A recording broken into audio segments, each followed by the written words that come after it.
आज के इस वीडियो में हम आपको प्राइज डिस्ट्रीब्यूशन सेरेमनी में स्पीच देने के लिए 4 स्टेप्स बताएंगे।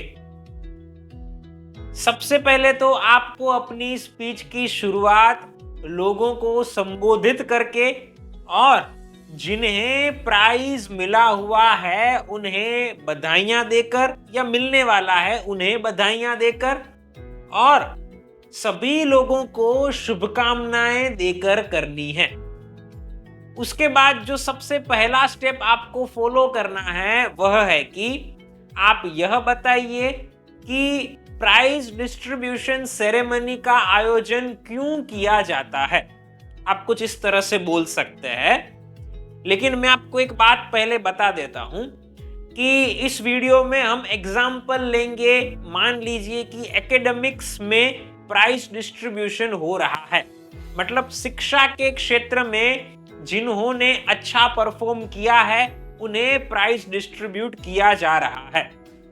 तो आप उस वक्त कैसे बोलेंगे ये मैं आपको बता रहा हूं एग्जाम्पल के तौर पर, लेकिन आप अन्य फील्ड में भी प्राइज डिस्ट्रीब्यूशन हो रहा है तब भी ये सेम स्टेप्स फॉलो कर सकते हैं, लेकिन एग्जाम्पल सुनिए ताकि आपको पता चल पाए। तो पहले स्टेप को कैसे बोलना चाहिए, कुछ इस प्रकार से।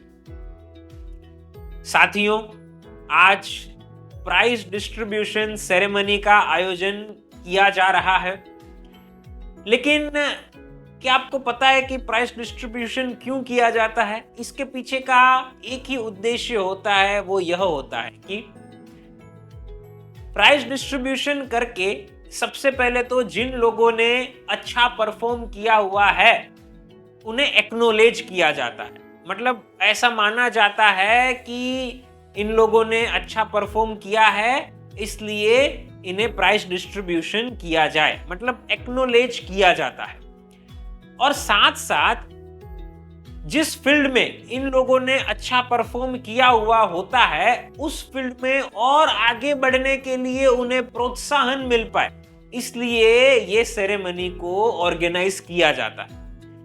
देखिए, किसी भी क्षेत्र में आगे बढ़ने के अनलिमिटेड स्कोप होते हैं। आप कितने भी आगे बढ़ जाए और आगे बढ़ना चाहे तो भी बढ़ सकते हैं। तो आगे बढ़ने के लिए निरंतर मोटिवेशन मिलता रहे, इंस्पिरेशन मिलता रहे, इसलिए इस प्रकार के कार्यक्रम का आयोजन किया जाता है।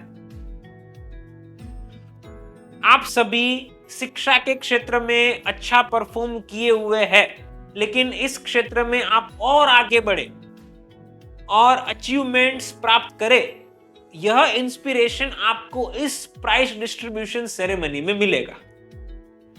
तो इस प्रकार से आप सबसे पहला मुद्दा कवर कीजिए और अपनी स्पीच की अच्छी शुरुआत कीजिए। उसके बाद जो दूसरा पॉइंट आपको शामिल करना चाहिए वह है कि आप उस क्षेत्र का महत्व बताइए कि जिस क्षेत्र के लिए प्राइज डिस्ट्रीब्यूशन किया जा रहा है। जैसे कि इस सेरेमनी में स्पोर्ट्स के क्षेत्र में नहीं, लेकिन एकेडमिक्स के क्षेत्र में जिन्होंने अच्छा परफॉर्म किया है उन्हें मोटिवेट किया जा रहा है, तो हम यहां पर एकेडमिक्स का इंपॉर्टेंस बताएंगे। कुछ इस प्रकार से आप बोल सकते हैं। साथियों, शिक्षा का जीवन में बहुत महत्व होता है। शिक्षा के बल से ही आप भविष्य में अपना करियर बना पाते हैं। अगर आप अभी मेहनत ज्यादा करेंगे, अच्छे मार्क्स लाएंगे, तो आप करियर अच्छा बना पाएंगे और उसमें सक्सेसफुल हो पाएंगे। करियर अच्छा होगा तो आप पैसे कमा पाएंगे, पैसे कमाएंगे तो आप अपने जीवन को जी पाएंगे। बिना पैसे जीवन में स्ट्रेस बहुत होता है, तो करियर में सफल होना बहुत जरूरी है। इसके अलावा आपको शिक्षा के जीवन में और भी बहुत सारे फायदे होते हैं। जैसे कि आप सब लोग मैथ्स की पढ़ाई करते हैं, तो जब गणित की पढ़ाई करते हैं तो आपको गणित का हमारे रूटीन लाइफ में इस्तेमाल कैसे करना चाहिए यह सीखने को मिलता है, क्योंकि गणित का इस्तेमाल तो हम सबको जीवन में करना ही पड़ता है। उसके अलावा भविष्य में आपको कैसे अपने बजट को बनाना चाहिए, उसमें कैलकुलेशन कैसे करनी चाहिए, ये मैथ्स से सीखने को मिलता है। कैसे आपको इन्वेस्टमेंट्स करने चाहिए, उनके रिटर्न्स का इवेल्युएशन कैसे करना चाहिए, ये भी आपको एजुकेशन से लर्न करने को मिलता है। तो ऐसी बहुत सारी चीजें आपको गणित विषय से सीखने को मिलती है। आप बहुत सारी भाषाएं पढ़ते हैं, जैसे कि आपकी रीजनल लैंग्वेज, हिंदी भाषा, इंग्लिश लैंग्वेज इत्यादि। ये लैंग्वेज को सीखकर आप अपने जीवन में लोगों के साथ बातें कर पाते हैं, सुनते तब सब समझ पाते हैं, लिख पाते हैं, पढ़ पाते हैं, ये सब कर पाते हैं। आप सभी को जियोग्राफी का सब्जेक्ट आता है कि जिससे आपको ये पता चलता है कि हमारा डिस्ट्रिक्ट, हमारा स्टेट, हमारा देश, हमारा वर्ल्ड, ये किस प्रकार से अलग अलग चीजें उसमें सिचुएटेड है। आप सिविक्स को पढ़ते हैं कि जिससे आपको ये मालूम होता है कि सरकार कैसे चलती है, आपको ये पता चलता है कि कानून क्या होता है इत्यादि। तो ये सब सब्जेक्ट्स को पढ़कर आप अपने जीवन को अच्छे से जी पाते हैं, और जीवन को अच्छे से जीने के लिए ये सब का नॉलेज होना जरूरी होता है। तो एकेडमिक्स का ना सिर्फ करियर के लिए महत्व है, लेकिन हमारे जीवन को अच्छे से जीने के लिए भी इंपॉर्टेंस है। तो इस प्रकार से आपको दूसरे मुद्दे में एकेडमिक्स का इंपॉर्टेंस बताना है। अगर आप स्पोर्ट्स में प्राइज डिस्ट्रीब्यूशन हो रहा है तो स्पोर्ट्स का महत्व बताइए, और जिस भी क्षेत्र में प्राइज डिस्ट्रीब्यूशन हो रहा है उसका इंपॉर्टेंस शेयर कीजिए। अब हम आगे बढ़ेंगे और प्राइज डिस्ट्रीब्यूशन सेरेमनी के भाषण में जो तीसरा मुद्दा शामिल करेंगे वह है कि हम लोगों को कोई एक सक्सेस स्टोरी सुनाएंगे। अब ये सक्सेस स्टोरी नॉन फिक्शनल होनी चाहिए, मतलब काल्पनिक नहीं होनी चाहिए, रियल होनी चाहिए। आप कुछ इस प्रकार से बोल सकते हैं। दोस्तों, आप सबके साथ में एक कहानी को शेयर करता हूं, और ये रियल स्टोरी है। दरअसल मेरे साथ एक मेरा क्लासमेट था कि जो स्कूल में मेरे साथ पढ़ रहा था, लेकिन स्कूल में पढ़ते समय वो एवरेज था, पढ़ाई के अंदर उतना अच्छा नहीं था, वो ज्यादा मेहनत नहीं करता था और उसे कम नंबर्स मिलते थे। लेकिन जैसे ही स्कूलिंग खत्म हुआ, उसने चार्टर्ड अकाउंटेंट की पढ़ाई करने की शुरुआत की। अब लोगों को लगा कि ये पढ़ाई में एवरेज है, ये कैसे सीए बनेगा। लेकिन उसे रियलाइज हो गया था कि मुझे मेरे करियर को बनाना है, मुझे मेहनत करनी है, इसलिए मैं पूरा ध्यान दूंगा। अब उसने सीए की पढ़ाई करते समय पूरा ध्यान दिया।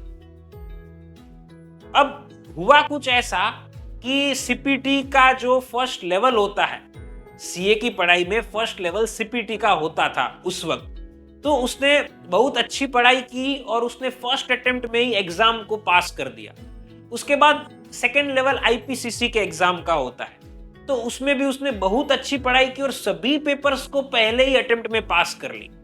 और उसके बाद थर्ड लेवल होता है फाइनल एग्जाम का, कि जिसमें भी उसने बहुत मेहनत की थी और सभी पेपर को पहले ही अटेम्प्ट में पास कर ली। उसने सीए की एग्जाम को फर्स्ट अटेम्प्ट में क्लियर कर लिया। इतना ही नहीं, उसने पढ़ाई बहुत अच्छे से की थी, इसलिए उसके पास ज्ञान भी बहुत अच्छा था। इसलिए उसे एक फॉरेन की मल्टीनेशनल कंपनी ने हायर किया और उसका करोड़ों रुपए का पैकेज है और वो अपने करियर के अंदर सफल है। तो मेरा यहां पर कहना ऐसा है कि देखिए, अगर आप एकेडमिक्स के क्षेत्र में जब एक्टिव हो जाते हैं, ध्यान देने लगते हैं, तब आप कितने सफल हो पाते हैं। और करियर जब आपका अच्छा बन जाता है तो लाइफ आपकी सेट हो जाती है। तो इसी तरह से मैं आप सभी लोगों को भी कहूंगा कि आप सब भी अपनी पढ़ाई में ध्यान दीजिएगा और अपने करियर में सफल बनिएगा। तो इस प्रकार से आप तीसरे स्टेप को कवर कर सकते हैं। मैंने इसमें एकेडमिक्स के बारे में बताया, आप अगर स्पोर्ट्स के क्षेत्र में प्राइज डिस्ट्रीब्यूशन हो रहा है तो स्पोर्ट्स की किसी रियल स्टोरी को बताइए। आपके आसपास जो लोग हैं उनसे ही आपको हो सकता है कि वो रियल स्टोरी मिल जाएगी। अगर नहीं मिल रही है तो आपको किसी आसपास वाले नहीं लेकिन कोई पॉपुलर पर्सनालिटी की स्टोरी पता है तो उसे आप शेयर कर सकते हैं। और अगर ये भी नहीं पता है तो आप रिसर्च करके ढूंढ सकते हैं और वो स्टोरी को शेयर कर सकते हैं। अब आगे बढ़ते हैं और आखिरी मुद्दे को हमारी प्राइज डिस्ट्रीब्यूशन सेरेमनी की स्पीच में कवर करेंगे और वो है कि हम वहां पर बैठे लोगों को कोई एक सलाह देंगे। आप कुछ इस तरह से बोल सकते हैं, फ्रेंड्स, मैं मेरी स्पीच के अंत में सिर्फ आपको एक बात कहना चाहूंगा मेरे अनुभव के ऊपर से और मेरे निरीक्षण के ऊपर से कि पढ़ाई के अंदर हमेशा याद रखिए कि अपने कॉन्सेप्ट्स को क्लियर रखिए कि जिसके कारण आप अपने करियर को वाकई सक्सेसफुल बना सके। मैंने देखा है कि कुछ लोग वैसे होते हैं कि जो रट्टा मारते हैं, रट्टा मार के बहुत अच्छे नंबर लेकर आते हैं, लेकिन उन नंबर का कोई फायदा नहीं है अगर हमारे कॉन्सेप्ट्स ही कमजोर है। क्योंकि जब आप करियर बनाओगे तब आपके कॉन्सेप्ट्स स्ट्रांग चाहिए होंगे। आपको सिलेक्ट कोई नहीं करेंगे। अगर आप सिलेक्ट हो भी जाओगे तो आप कुछ समय के बाद कंपनी से निकाले जाओगे और आप अगर अपना बिजनेस भी करोगे तो उसमें भी सफल नहीं हो पाओगे। तो करियर में अगर सफल होना है तो हमें चीजों को कॉन्सेप्चुअली लर्न करना चाहिए और उसमें भी अगर संभव हो तो प्रैक्टिकली उन्हें सीखना चाहिए। मेरे एक पहचान वाले हैं कि जिन्होंने एक आर्टिकलशिप को की थी अपने सीए के कोर्स के अंदर। अब वो आर्टिकलशिप उन्होंने डमी की थी, मतलब कि इंटर्नशिप उन्होंने डमी की हुई थी। उनके पास प्रैक्टिकल नॉलेज नहीं था। अब वो प्रैक्टिकल नॉलेज नहीं था, उस कारण उन्होंने अपने कोर्स को तो कंप्लीट कर दिया, लेकिन कोर्स कंप्लीट करने के बाद वे अपने करियर में सफल नहीं हो पाए। तो यह बात अवश्य आप सभी लोग याद रखिएगा। तो इस प्रकार से आप चौथा पॉइंट कवर कर सकते हैं और अपनी स्पीच का अंतिम पॉइंट भी फिनिश कर सकते हैं। इसे बताने के बाद आप लोगों को धन्यवाद कहिए और अपनी स्पीच को पूर्ण कीजिए। तो साथियों, मैंने आपको इस वीडियो में 4 स्टेप्स बताए कि जिनकी मदद से आप प्राइज डिस्ट्रीब्यूशन सेरेमनी में एक शानदार स्पीच दे सकते हैं। अगर आप एक पावरफुल पब्लिक स्पीकर बनना चाहते हैं तो आप हमारे online live public speaking course को ज्वाइन कर सकते हैं।